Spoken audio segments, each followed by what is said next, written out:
Hey guys, Jeep Adventures here. Today I'm just going to show you a few things of how to repair like a wiring harness. The proper way to do it is to solder and heat shrink everything. So I'm going to show you how to do that today. You could use butt connectors, but I prefer not to use that kind of stuff. I do it on my own stuff once in a while, but to do it properly, this is the way you're supposed to do it. So I'm going to show you how to do that real quick. Alright, I think you can see that. Alright, so basically what we're going to do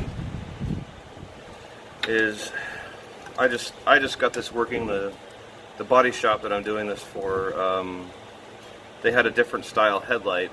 It's the same headlight, but BMW changed their connectors on literally from one year to the other. So so they wanted me to figure this out and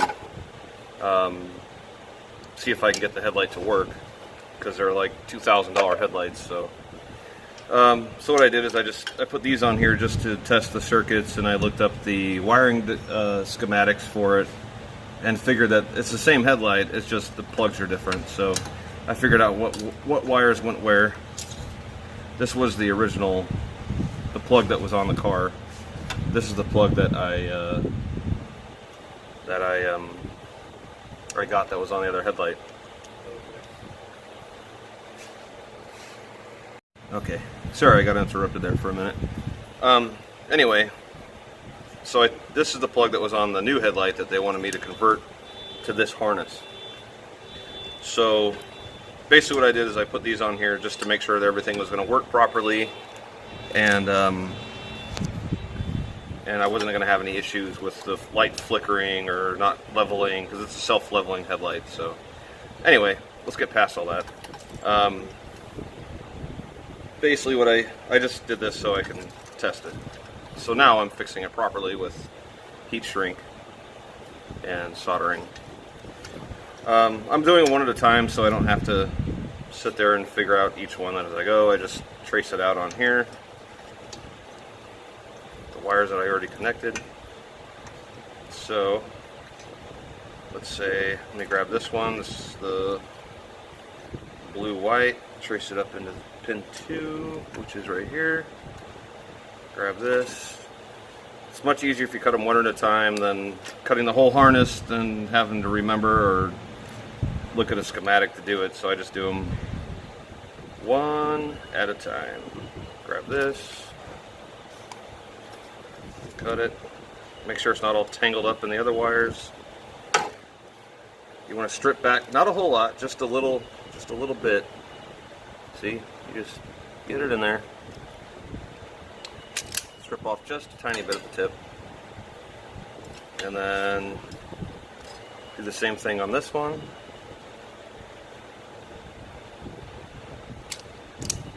Strip just a little tiny bit off. I have my heat shrink already pre-cut over here, so I just slide that on there.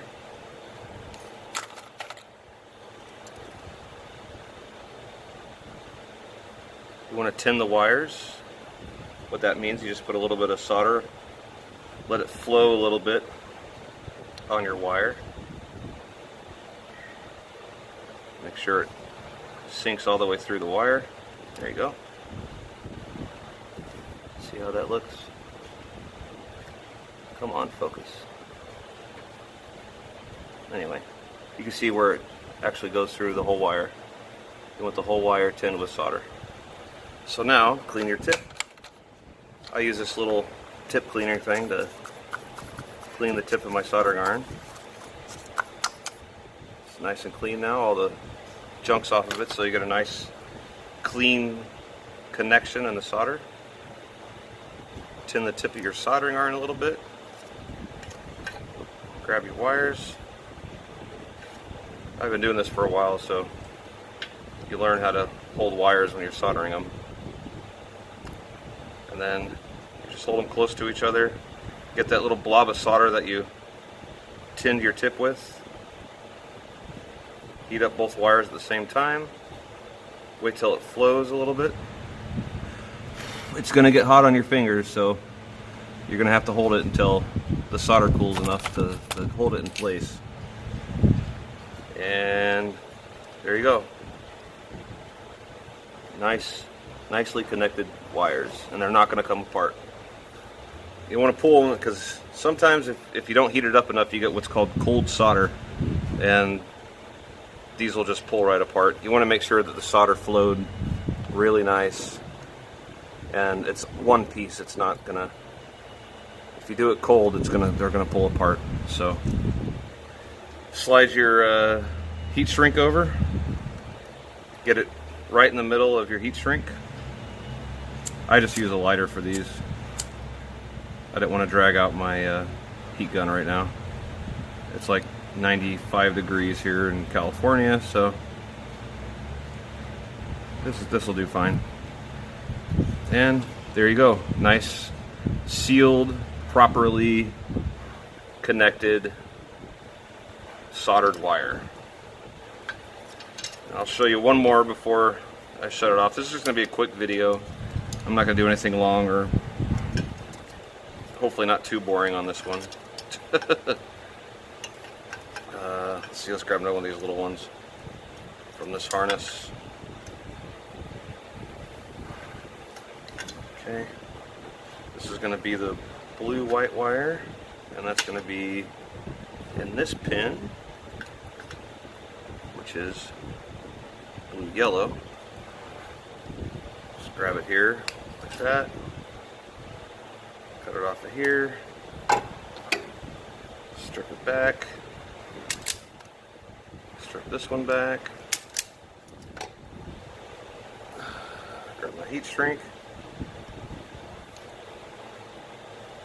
Don't forget to put your heat shrink on before you solder the wires together, or else you'll have to unsolder it again and put the heat shrink on. I've done that many a times. Tin that wire.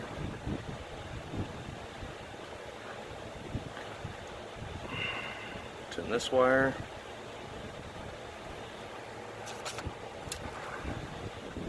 Tin your tip a little bit. Grab the two wires.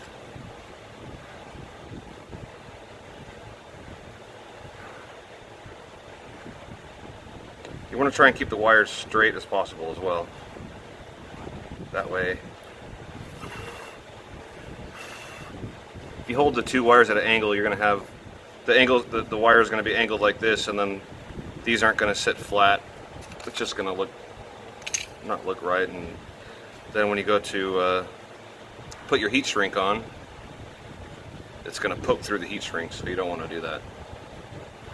So you just take this, slide it in the center. See how I do that? That's kind of a little trick. Hold the heat shrink in the center like this. Slide it over. Watch your where you did your connection here. Just kind of watch it, and you'll see and feel where the center is. That way you know you get that center of the wires. Then heat your heat shrink. And let it cool off. This is what I do to cool it. It's going to be a little warm, but over the years of me doing this, I've built up calluses on my fingers, so it doesn't really bother me to touch it. But your body will actually absorb some of the heat, so it'll cool it off a lot quicker. But okay, I just decided to show you guys the finished product here. I buy the factory cloth tape, so it looks really nice when you're done. It's made by, what is that? Tessa. It's expensive, but it makes your job look a lot nicer when you're done doing your wiring. It makes it look factory. And yeah, just thought I'd show you guys the finished product here, and hopefully yours comes out nice, maybe nicer. And there you go. That's going to be it for today.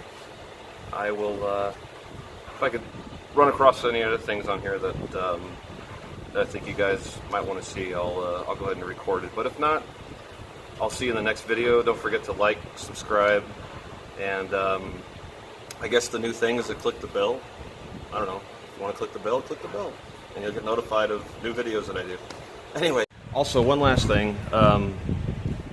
If you guys want to support my channel and help us out a little bit, you can go to personalparaware.com. I'll put a link up here. We make leashes and dog toys and stuff like that, collars, paracord bracelets, stuff like that. Anyway, if you want to support our channel, and greatly appreciate it, and you can go to the website and order yourself a really nice paracord leash. And we make survival bracelets, survival leashes, stuff like that. Anyway, like, subscribe, do all that stuff, and I'll see you in the next video. Later.